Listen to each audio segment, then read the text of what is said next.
یہ دونوں لازم و ملزوم ہیں، ایمان اور آزمائش۔ مسلمان بندے پر آزمائشیں آتی ہیں، ایماندار بندہ آزمائشوں کے مرحلے سے گزرتا ہے۔ جتنا زیادہ اللہ تعالیٰ کی ذات پر ایمان ہوگا اتنی بڑی آزمائش آئے گی۔ نبی کریم خاتم النبیین رحمۃ للعالمین صلی اللہ علیہ وسلم کا فرمان ہے کہ اشد الناس بلاء الانبیاء، لوگوں میں سے سب سے زیادہ سخت جس پر آزمائش آتی ہے وہ انبیاء ہوتے ہیں۔ ثم الامثل فالامثل، پھر جیسے جیسے ایمان زیادہ ہوتا ہے آزمائش زیادہ ہوتی ہے، جیسے جیسے ایمان کم ہوتا ہے آزمائش کی شدت میں کمی آ جاتی ہے۔ اگر ہم تاریخ دیکھیں نا انسانیت کی، تو حق کے لیے، سچائی کے لیے، صداقت کے لیے ایمانداروں نے بڑی بڑی قربانیاں دی ہیں۔ میرے اور آپ کے لیے یہ اللہ کا انعام ہے کہ بڑا آسان ہے، اسلام کے معاملات آسان ہیں، آزمائشوں سے اللہ تعالیٰ نے بہت حد تک ہمیں بچایا ہوا ہے۔ ایک واقعہ بڑا مشہور ہے جو نبی کریم صلی اللہ علیہ وسلم نے بیان کیا، اس کا مفہوم یہ ہے کہ پچھلے دور میں ایک جادوگر تھا، اس نے، وہ ظاہر ہے کہہ لیں گے شاہی جادوگر جس کو کہتے ہیں وہ تھا، بوڑھا ہو گیا، مرنے کے قریب تھا۔ اس نے بادشاہ کو کہا کہ مجھے کوئی بچہ ذہین بچہ دو، میں اس کو اپنا یہ جادو سکھاؤں۔ چنانچہ ایک بچہ اس کی شاگردی میں ڈال دیا گیا۔ وہ بچہ، اس کا گھر اور جادوگر کا جہاں کہہ لیں وہ تعلیم گاہ تھی یا جو گھر تھا جہاں وہ سکھاتا تھا کچھ فاصلے پر تھا۔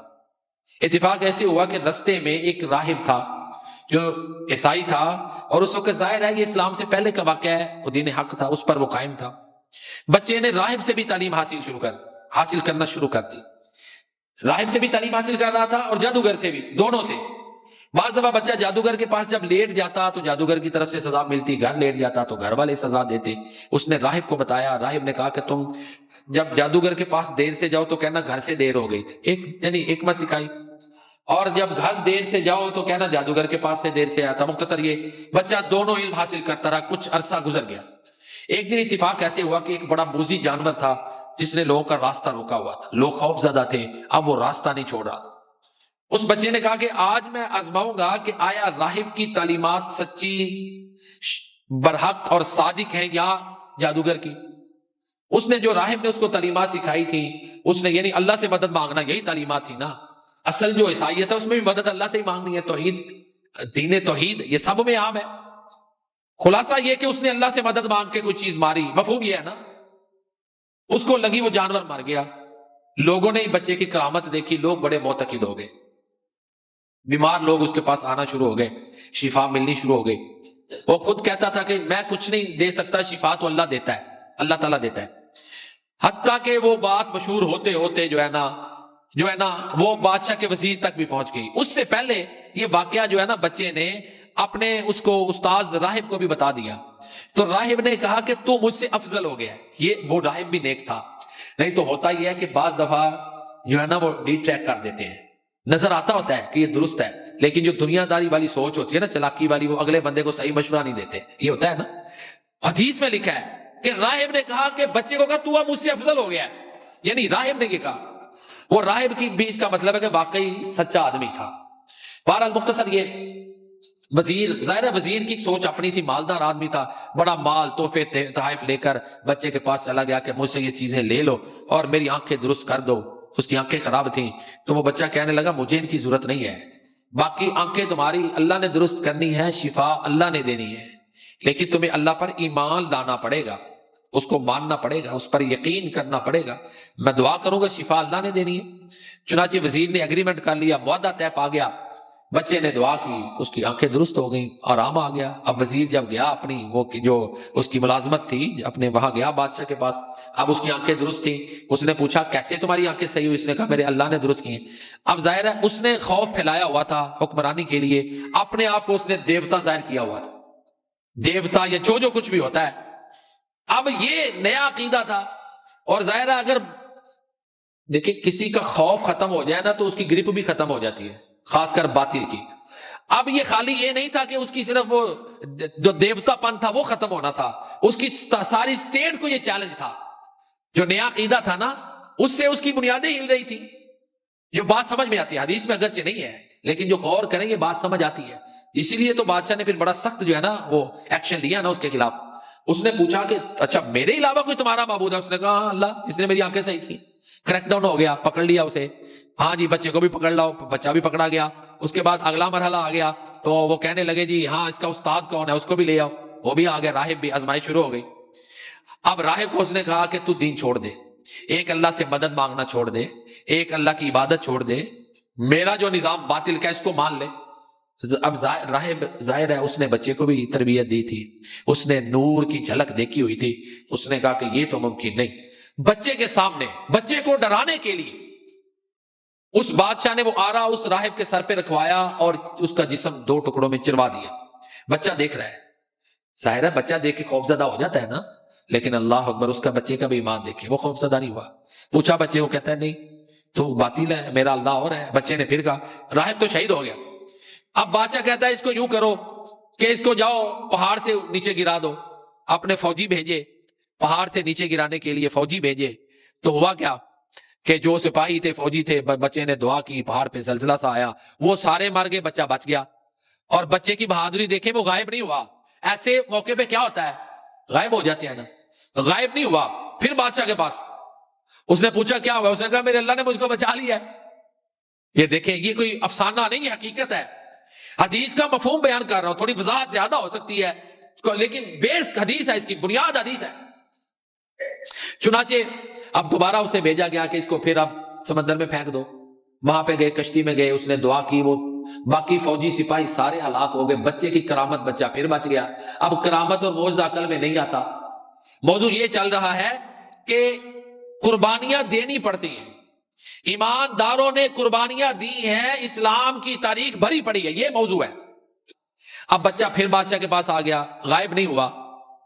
ہاں بادشاہ بڑا حیران کہ یہ بچ کے آ جاتا ہے۔ خود بچہ اسے کہتا ہے دیکھو مجھے اگر تم نے مارنا ہے تو تمہیں طریقہ میں بتاتا ہوں، لوگوں کو اکٹھا کرو اور جب مجھے تیر مارنا ہے، مجھے جو ہے نا وہ لٹکاؤ، درخت پہ لٹکاؤ، تیر مارنا ہے تو ساتھ یہ کلمات پڑھو، بسم اللہ ربی ھذا الغلام، اللہ کے نام کے ساتھ جو اس لڑکے کا رب ہے، یہ پڑھو، مجھے تیر مارو، میں شہید ہو جاؤں۔ بچے نے یہ کہا، کتنا ولی کامل تھا، ہے کتنی کرامتیں ابھی تک ہو چکی ہیں۔ اس کے سامنے بچے نے جانور کو پہلے مارا، موذی کو، ایک کرامت، ٹھیک ہے، بچے کے سامنے راہب کو شہید کیا گیا، خوف زدہ نہیں ہوا، یہ بھی کرامت ہے۔ پھر بچہ پہاڑ سے بھی زندہ بچ کے آ گیا، سپاہی مر گئے، بچہ سمندر سے بھی زندہ بچ کے آ گیا، کراماتی طور پر سپاہی مر گئے۔ تو یہ کرامتیں، ایک بچے کی کتنی زیادہ کرامتیں ہیں۔ پھر آگے شہادت کی کرامت دیکھیں۔ چنانچہ بچے نے جو کچھ کہا تھا، بادشاہ نے ایسے کیا، بچے کو لٹکایا درخت پہ، تیر لیا، اونچی آواز میں تیر مارا اور ساتھ کہا بسم اللہ ربی ھذا الغلام، تیر مار دیا۔ بچے کو لگا کان پٹی پہ، وہ شہید ہو گیا۔ اللہ اکبر۔ اب دیکھیں اللہ تعالیٰ جس کو ایک واقعہ سے ہدایت دینا چاہے تو دے دے۔ اب جن لوگوں نے، جو عینی شاہدین تھے، جنہوں نے یہ سارا منظر دیکھا، بچے کی شہادت دیکھی، اس چھوٹے اللہ کے ولی کی کرامتیں دیکھی، سنی، دیکھی، وہ مسلمان ہو گئے۔ وہ کہتے ہیں اگر یہ بادشاہ سچا ہوتا تو بچے کو خود مارتا، اس نے تو مدد بچے کے رب سے لی ہے، اس کا مطلب ہے بچہ بھی سچا ہے، اس کا رب بھی سچا ہے، مسلمان ہو گئے۔ اب اس کو اور غصہ آ گیا، اس نے گلیوں میں، محلوں میں، جگہ جگہ گڑھے کھدوائے، گڑھے کھدوا کے ان کے اندر آگ جلوائی بادشاہ نے۔ اب کریک ڈاؤن ہو گیا۔ سرکاری سطح پہ ہوتا ہے نا کہ جو اس دین نئے کو چھوڑے گا اس کو معاف کر دو، یہ جو نئے مسلمان ہوئے، جو اس پہ پکا رہے گا اس کو زندہ آگ میں، گڑھے میں پھینک دو۔ اللہ اکبر۔ کئی ہزار لوگ، یہ ایک واقعہ نہیں، کئی دفعہ کے واقعات ہو چکے ہیں تاریخ۔ اب پوچھتے تھے تو ایمانداروں کے ایمان کی کیفیت دیکھیں، وہ صاف کہتے تھے کہ ہم بچے کے دین پر ہیں، انہیں زندہ آگ میں پھینک دیا جاتا، شہید ہوتے۔ اللہ اکبر۔ تو یہ اسلام قربانیوں کا نام ہے۔ یہ 72 افراد کربلا میں شہید ہوئے، یہ انہی قربانیوں کا تسلسل ہے۔ چنانچہ وہ گڑھے کھودے گئے، آگ جلائی گئی، اس میں مسلمانوں کو زندہ جلایا گیا۔ اللہ کے نبی فرماتے ہیں کہ ان میں ایک عورت تھی، چھوٹا سا بچہ تھا اس کی گودی میں، جب وہ آگ میں گرنے لگی، ماں تھی نا، تو تھوڑی سی وہ سہم گئی، خوف زدہ ہو گئی۔ اللہ نے اس بچے کو بولنے کی طاقت دی۔ اللہ کے نبی فرماتے ہیں اس کا مفہوم ہے کہ وہ بچہ اپنی ماں سے ہم کلام ہوا اور اس نے کہا کہ اماں گھبراتی کیوں ہے، تو حق پر ہے، تو پھر گھبراتی کیوں ہے۔ یہ چیزیں کوئی افسانہ نہیں، حقیقتیں ہیں۔ افلاک سے آتا ہے نالوں کا جواب آخر، یعنی جب کوئی دعا کرتا ہے پتہ چلتا ہے میری دعا قبول ہوئی ہے۔ اقبال نے یہ کہا ہے، افلاک سے آتا ہے نالوں کا جواب آخر، کرتے ہیں خطاب آخر، اٹھتے ہیں حجاب آخر، تھا ضبط بہت مشکل اس سیل معنی کا، کہہ ڈالے قلندر نے اسرار کتاب آخر۔ وہ بچہ بھی شہید ہو گیا، ماں بھی شہید ہو گئی، اور پھر اللہ نے جو ہے نا جنہوں نے یہ ظلم کیا تھا ان پہ اللہ نے اپنے غصے کا اظہار قرآن میں کیا۔ بڑا سخت انداز ہے قرآن کا۔ آسمان جو برجوں والا ہے اس کی قسم، والیوم الموعود، اس دن کی قسم جس کا وعدہ دیا گیا، قیامت کے دن کی قسم، شاہد مشہود کی قسم، یہ کھائیوں والے ہلاک ہو گئے۔ سٹارٹ یہاں سے، قسمیں کھا کے جنہوں نے خندقیں کھودی تھی، کھائیاں کھودی تھی، ایمانداروں کو زندہ جلایا تھا، اللہ فرماتے ہیں وہ تباہ و برباد ہو گئے۔ کتنا سخت انداز ہے۔ قتل اصحاب الاخدود النار ذات الوقود، بڑی انہوں نے آگ شعلوں والی جلا دی۔ اذ ہم علیہا قعود، اور پھر ان گڑوں کے اوپر بیٹھ کے وہ دیکھ رہے تھے۔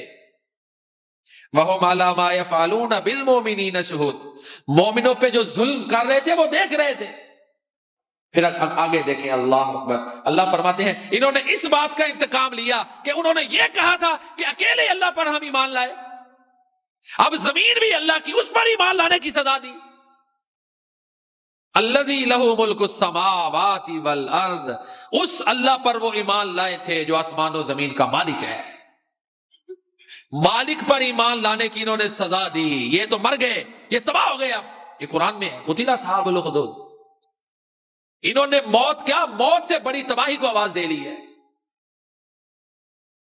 پھر اللہ فرماتے ہیں ان الذین فتنوا المؤمنین والمؤمنات، انہوں نے ایماندار مردوں اور عورتوں کو فتنے میں ڈال دیا تھا، ان کو ایمان پر قائم رہنا ان کے لیے مشکل کر دیا تھا، فتنے میں ڈالا تھا، پھر توبہ بھی نہیں کی، اتنا بڑا جرم کیا، معافی نہیں مانگی، تو اللہ فرماتے ہیں فَلَهُمْ عَذَابُ جَهَنَّمَ وَلَهُمْ عَذَابُ الْحَرِيقِ، ان کے لیے جہنم ہے، ان کے لیے جلانے کا عذاب ہے۔ تو وہ جن کو زندہ گڑوں میں گڑے کھودے گئے، آگ جلائی گئی، زندہ ان میں جو ہے نا وہ جلا دیا گیا، جو شہید ہو گئے، اللہ نے ان کے انتقام کی بات کی ہے۔ تو جو اللہ کی راہ میں شہید ہوتا ہے وہ الگ، اس کے معاملے الگ ہیں۔ حضرت خبیب رضی اللہ تعالیٰ عنہ کے بارے میں آتا ہے آخری وقت جب انہیں قید کیا ہوا تھا نا، تو قید میں ان کو بے موسم پھل ملتے تھے، اس عورت نے دیکھے جن کے ہاں وہ قید تھے۔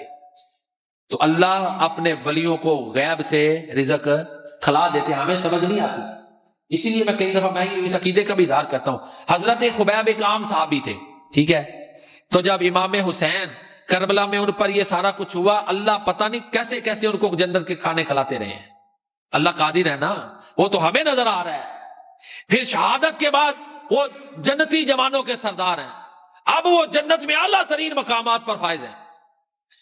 تو لہٰذا ہمیں نظر آتا ہے کہ یہ تکلیف ہے، یہ آزمائش ہے، اللہ اپنے بندے کی کیسے کیسے غیب سے مددیں کر رہا ہے، اس پر سکینت طاری کر رہا ہے، اور کئی وہ دن کھاتا نہیں ہے، اس کا ایسے ہی کلام پڑھنے سے گزارا ہو رہا ہے۔ اللہ قادر ہے اپنے ولیوں کی اس طرح مدد کرے۔ تو بہرحال امام حسین رضی اللہ تعالیٰ عنہ بہت بڑی قربانی انہوں نے دی، شہید ہوئے۔ تو اسلام قربانیوں سے عبارت ہے۔ انہوں نے وہ نماز میں تھے، میرا تو یہ عقیدہ ہے کہ وہ روزے میں ہوں گے، حالت روزے میں۔ ان کی جو تعلیمات ہے ہمیں اس کو اپنانے کی ضرورت ہے۔ ان کی تعلیمات رواداری ہے، ذات کے لیے بدلہ نہ لینا ہے، صلح جو ہے صلح کروانی ہے، عبادت جو ہے۔ حضرت امام حسین کے بیٹے علی وہ زین العابدین ہے، تو ماں باپ کی تربیت کا اثر ہوگا نا پھر، اللہ کا فضل بھی کہ عبادت اس طرح کے زین العابدین، اللہ کی عبادت میں وہ دل جمی کے ساتھ عبادت کرنے والے، یہ ان کی تعلیمات ہیں، یہ اپنانے کی ضرورت ہے۔ اللہ تعالی ہمیں اہل بیت کی تعلیمات اپنانے کی توفیق عطا فرمائے، اور اللہ تعالی ہمیں محبان اہل بیت، محبان صحابہ میں شامل فرمائے، کیونکہ اللہ کے نبی نے فرمایا اے اللہ میں ان دونوں سے محبت کرتا ہوں، حسن و حسین سے، تو بھی ان سے محبت کر، اور جو ان سے محبت کرے اس سے بھی محبت کر۔ اللہ